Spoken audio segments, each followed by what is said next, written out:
Phone tapping జరిగిందా లేదా, ఇళ్లలో ఉన్నటువంటి ఆడవాళ్ళ ఫోన్లు విన్నారా లేదా, ఇప్పటి వరకు గళాన్ని వినిపిస్తూ వచ్చాం.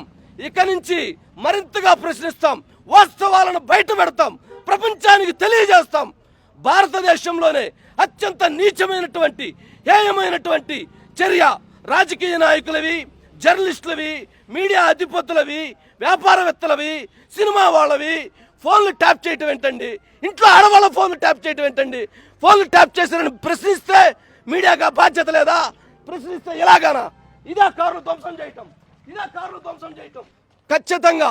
మరి దీనికి సంబంధించి ఆఫీసులో ఉన్నటువంటి పైన అద్దాలన్నీ పగలగొట్టారు, ఆఫీసులో ఉన్నటువంటి మహిళా సభ్యుల మీద దాడి చేశారు, ఆఫీసు లోపల కూడా ఆ విధంగా. ఒక్కసారి చూస్తే నిజంగా అసలు ఇది ఏం జరుగుతుంది, ఏం చెయ్యాలనుకున్నారు?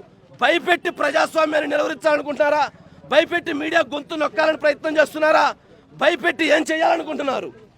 ఏ రకంగా పగలగొట్టారో చూడండి, ఏ రకంగా ధ్వంసం చేశారో చూడండి. నిజంగా ఇప్పటికైనా సరే ఇది గనక బీఆర్ఎస్ అధినేత కేసీఆర్ గారి గనక బాధ్యతతో చేయించుంటే వారు క్షమాపణ చెప్పాలి. లేదు అనంటే వారు మాకు సంబంధం లేదు ఈ సంఘటనకు అని చెప్పని చెప్పాలి.